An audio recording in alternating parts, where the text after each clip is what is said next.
Olá pessoal, sejam muito bem-vindos ao nosso segundo vídeo sobre TypeScript.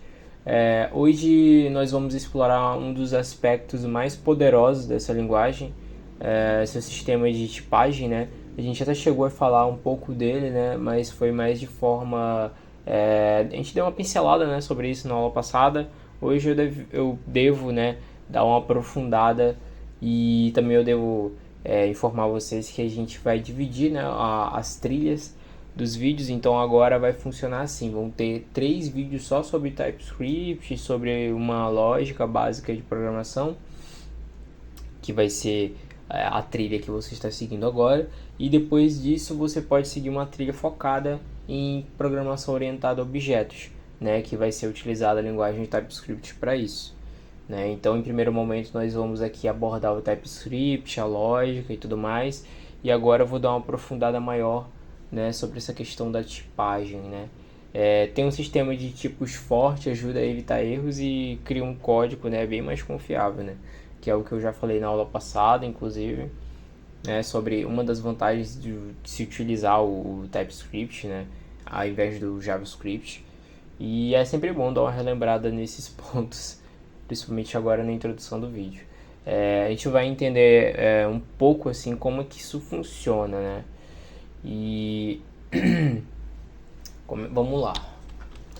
Nesse vídeo a gente vai falar sobre os tipos primitivos, tá? Que é justamente aquela coisa, né? String, number e tudo mais. E também sobre a inferência de tipos, interfaces, tipos customizados e opcionais. Além de discutir a diferença entre tipagem estática e flexível, né?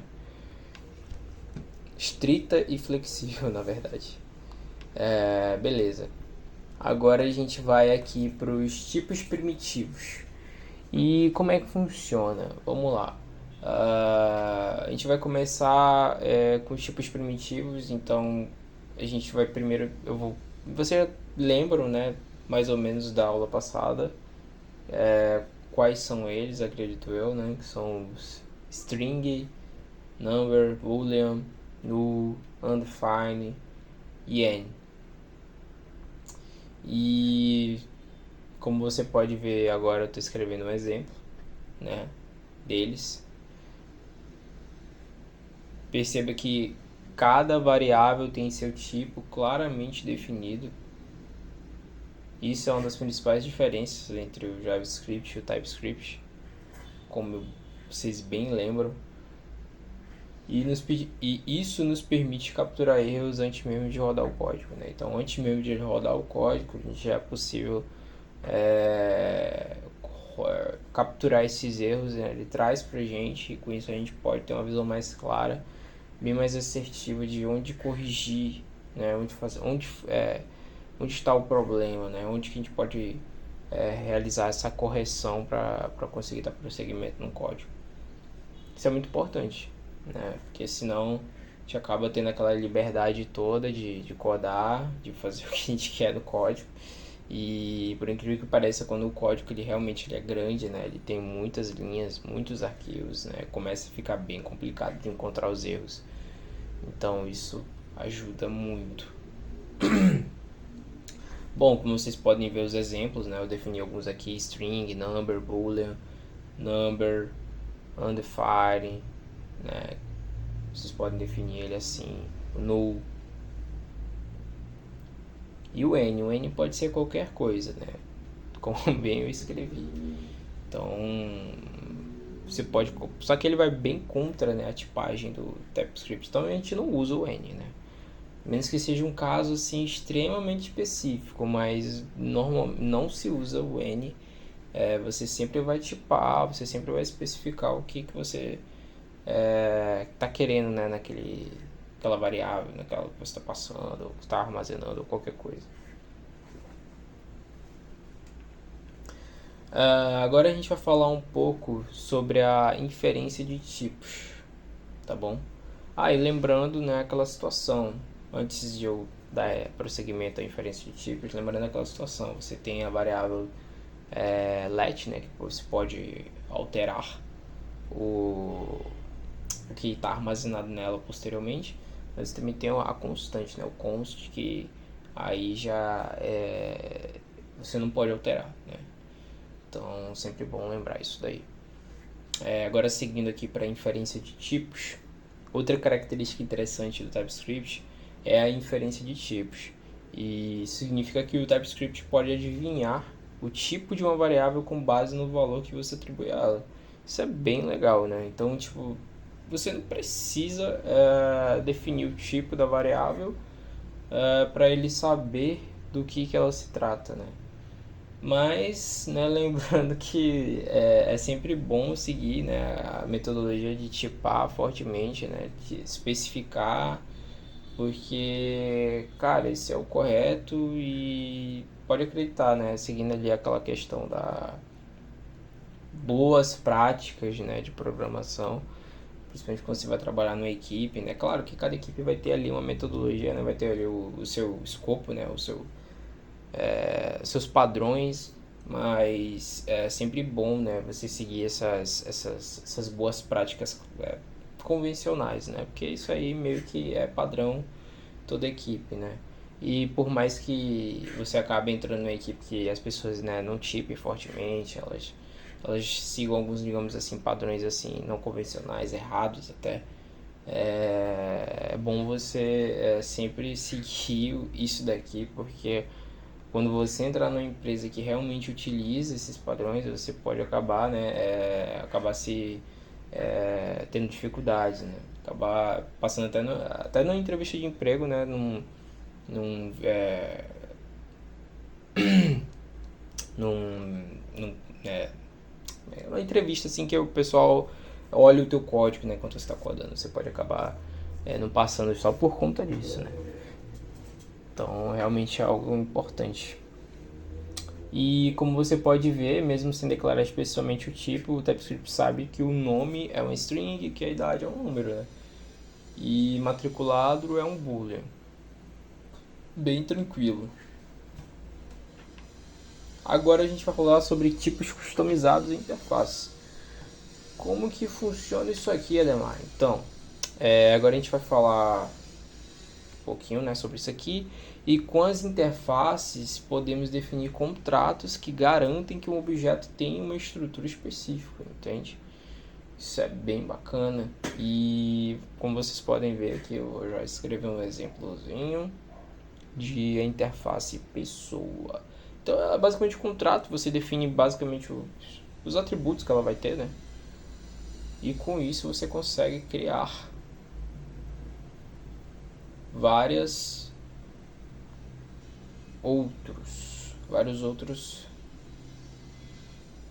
objetozinhos com base nessa interface que você criou, essa interface principal, né? Que ele vai meio que isso aí já tem assim um pezinho para entender o que é orientação a objetos, mas eu não vou me aprofundar.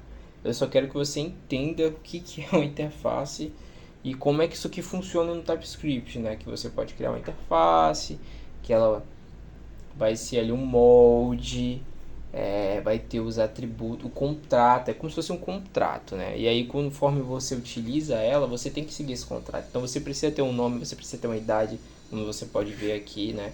O aluno ele vai precisar ter um nome, vai precisar ter uma idade, vai precisar ter um e-mail, entende? Porque tem que seguir o contrato da interface. Então eu quero que você entenda isso, porque entendendo previamente isso daqui, vai ficar mais fácil de você assimilar o conteúdo de orientação a objetos envolvendo TypeScript na próxima trilha, entende? Mas eu não vou me aprofundar muito. Aqui qualquer objeto que siga essa interface deve ter as propriedades, né? Como eu já disse, isso garante a consistência e previne erros ao tentar acessar as propriedades inexistentes, né? E como você pode ver, o telefone ele é uma propriedade opcional, certo? Então isso é bem legal, porque você através desse simples símbolo, né, de dúvida aqui, de interrogação, na verdade, o nome é interrogação, você consegue definir ele como uma propriedade opcional. E aí com isso você coloca se você quiser, entende? Isso aí abre um gap bacana de possibilidades, né? Isso é bem bacana, entendeu? Vocês podem ver aqui que o aluno ele não tem telefone, mas o professor ele possui telefone. Isso é bem legal. Quando você vai fazer, por exemplo, um cadastro de um usuário, por exemplo, às vezes você não quer ter todos os atributos logo de cara, né? Então você pode fazer algo desse tipo, né? Para que o usuário ele tenha alguns atributos faltando e tudo bem, tipo telefone, alguns outros atributos que são opcionais. E aí posteriormente, depois que ele se cadastrar, conforme o tempo ele for usando a plataforma, ele vai cadastrando, né? Até para liberar outras funcionalidades da plataforma. Então isso é bem bacana. Agora a gente vai falar um pouco aqui sobre tipos opcionais, beleza? Como é que funciona? O TypeScript ele meio que nos permite, né, declarar tipos opcionais, né, como eu já disse, né, que é a questão da interrogação, ou seja, propriedades que não são obrigatórias. Também temos o Union Types, que permite que uma variável aceite mais de um tipo. Isso é bem bacana.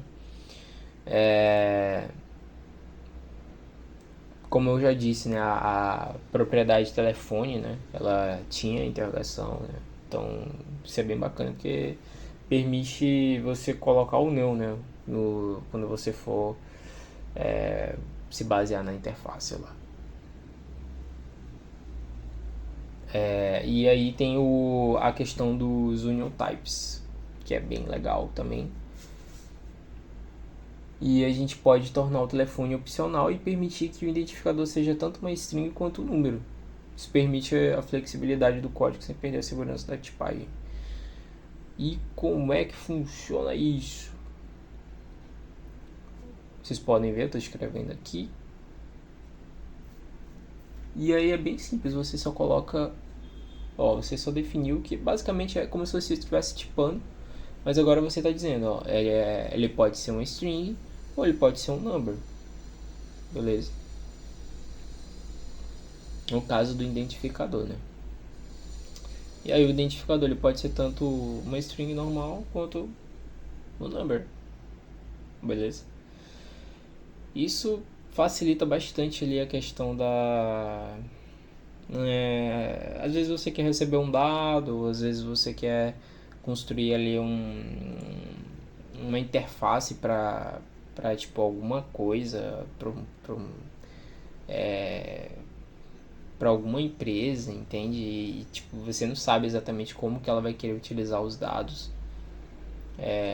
Então você pode deixar ali mais em aberto, né? Então ao invés de receber, por exemplo, o número de telefone, você poderia receber ele tanto em string quanto em número mesmo, né? Você não sabe como é que você vai receber. Então você pode realmente definir quando você só sabe, né? E aí é aquela coisa, liberdade, né? Decisão de projetos, tudo mais. Caso você precise utilizar isso, né? Tá aí, né? Então, agora a gente vai falar aqui sobre tipagem estrita e flexível. Como que funciona isso? É importante tipo, entender quando usar a tipagem estrita ou a flexível. Tipagem estrita nos dá mais segurança, mas às vezes precisamos de mais flexibilidade, né? Para conseguir ali lidar com as das complexidades, né? Do stakeholder. O stakeholder é como se fosse o nosso cliente, né? Então, dependendo das funcionalidades que a gente vai precisar implementar no projeto, a gente precisa mais de flexibilidade, então a gente precisa mais de segurança. E o TypeScript permite encontrar um equilíbrio certo pro projeto, né? Por conta da gama de opções, né, que ele dá. E aqui você pode encontrar uma... Tá vendo isso escrevendo aí, né? Você pode ver que as vantagens e as desvantagens de cada abordagem, né? E aí vocês podem ver aqui, ó, somar. Definir aqui tudo como number, certinho, return A mais B, normal. E aí quando der o console log vai retornar 5, tranquilo. Até aqui tudo bem. Você pode rodar esse código, inclusive aí no seu VS Code, ou então em alguma IDE online, e vai dar 5, eu garanto. Agora você pode seguir a tipagem flexível, né? Que aí você define tudo como N. E segue a mesma coisa. Aí agora você pode ver o seguinte, como tá N, significa que ele pode aceitar qualquer coisa, né?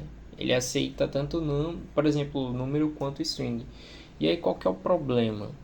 Porque quando a gente soma números, beleza, a gente tá somando números. Então 2 mais 3, 5, normal, né? Tranquilo. Agora, quando a gente abre, né, a possibilidade de colocar qualquer coisa, então a gente pode dar a possibilidade de colocar strings, né? Normal. E o que acontece? Se você tentar somar 2 mais 3 em string, não vai dar 5. Na verdade, o que ele vai fazer é ele vai fazer o que a gente chama de concatenação. Então ele vai pegar as duas strings e juntar numa só, certo? E com isso a gente vai ter a string 2 e vai ter a string 3. Aí concatenando as duas, fica 23, né? São as duas strings juntas. Assim como se a gente tivesse, sei lá, a gente fosse tentar somar a string olá e a string mundo.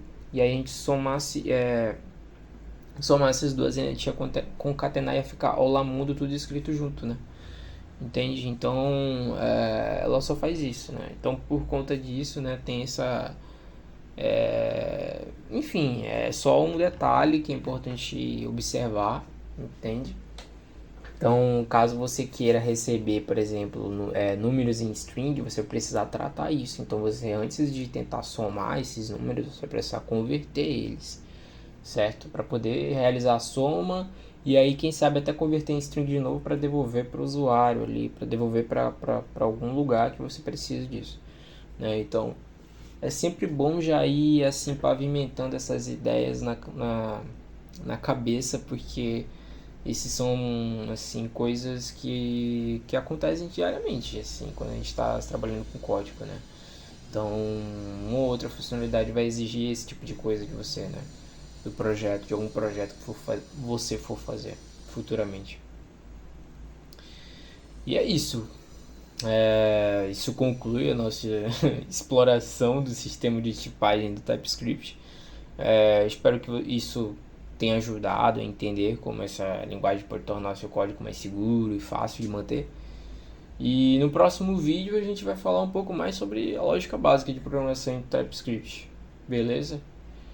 Então é isso. Valeu!